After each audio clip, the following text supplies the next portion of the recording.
Let's go back to September of 1991. An iconic band releases 2 albums on the same day, and they announce, we are Guns and fucking Roses. We can do that. We can do whatever we want. We are this generation's Led Zeppelin, and that's what they did. And this is not your laid back Axl Rose that you have nowadays. This is a venomous, ferocious, a little bit psycho, just a crazy madman. He's not wearing the Charles Manson shirts yet, but damn it, Axl Rose just doesn't give a fuck. He's doing what he wants. He's on MTV in handcuffs. He's got his headbands. He's running around the stage. He's hitting his notes. Nobody's talking shit about the way he sings. He's enjoying his cigarettes. He's just unbelievable. And Use Your Illusion 1 and 2 both come out. I'm 12 years old.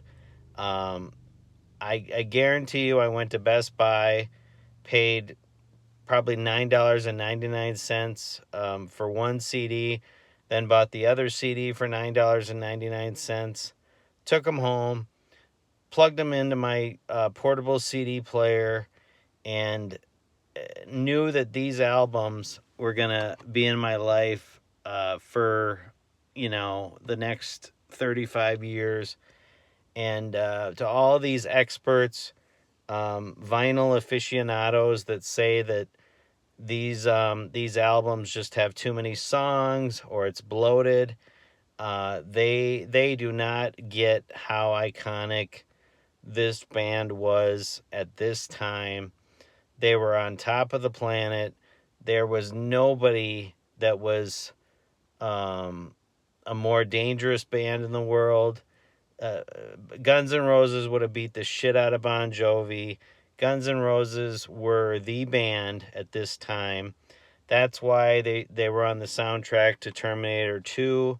That's why they were selling out stadiums. 10 months after this, they were going to go on tour with Metallica. This was Guns N' Roses in their prime, flexing, just totally flexing. We're releasing 2 fucking albums on the same day, and we don't even give a fuck that nobody does that. But Guns N' Roses did it. And today I want to rank all the songs from Use Your Illusion number 2. I've always liked this one a little bit more than Use Your Illusion 1. The Use Your Illusion 1 just has a real bluesy vibe to it, which there's nothing wrong with that. But I've always gravitated more towards the songs on Use Your Illusion 2. So I just thought it'd be fun to go through the songs and rank them just for Use Your Illusion 2 today. So I'm just going to get right into it. Coming in at the bottom, the worst song on Use Your Illusion 2, I'm going to go with My World. This is pretty obvious. It's like a minute-long song. It doesn't even need to be on the album. It seems like if I was going to cut 1 or 2 songs, this would be the first one that I would cut, so that's why this comes in at the bottom. It's almost like Axl is rapping or something.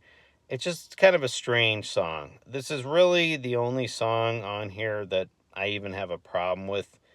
So even though the rest of these are ranked low, or the next couple, they're not ones that I really have a problem with. This is the only one that I kind of wonder, like, really, this is how you want to end the album? But anyways, so the worst song on here is My World. Then coming in at number 13, I'm going to go with Shotgun Blues. Just never really got into this song. There's nothing really wrong with it. It's just not one that I'm going to go back to or Google or put on my playlist, so that's why it's there.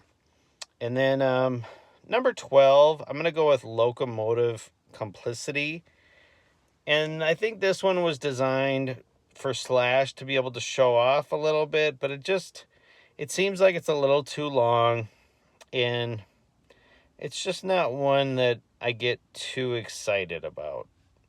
And I love Slash, so Kind of pains me to say that, but yeah, I just never really got into this one either.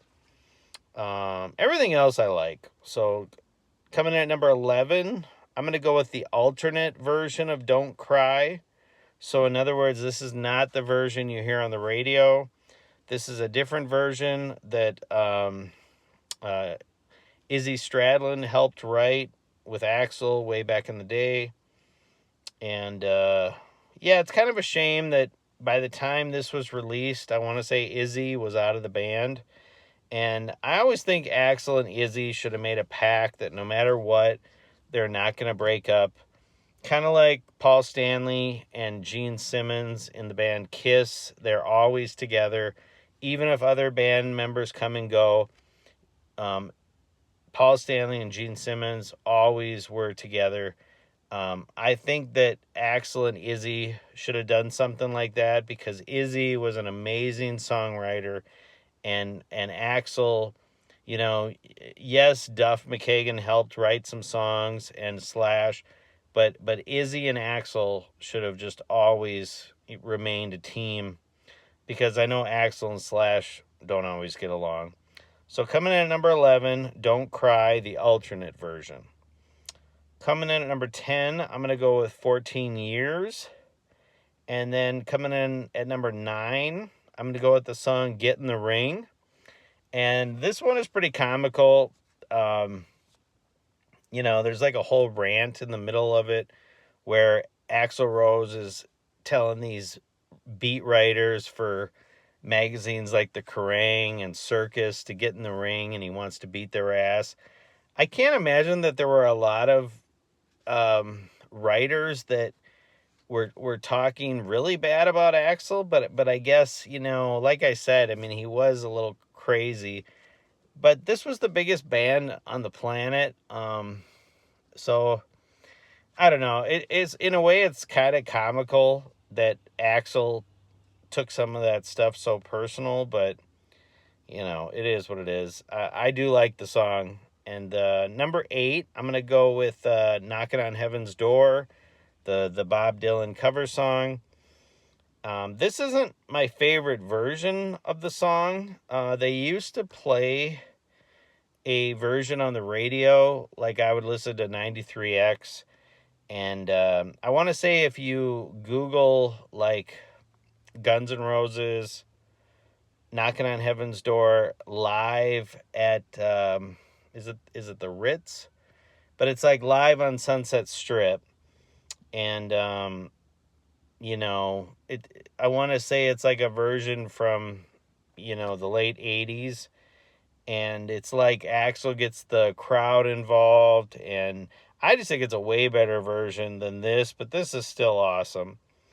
And then number 7, I'm going to go with Yesterdays. I really like this song. You could tell that Axl's being sentimental. His voice sounds really rough on it, but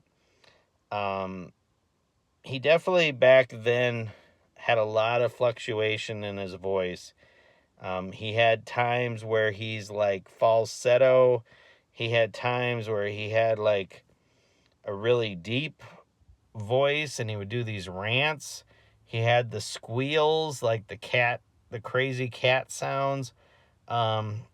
Whereas on this one, he just sounds a little raspy, but I still really like the song. And then number 6, I'm going to go with So Fine. And I'm going to make a part 2 to this video starting right now.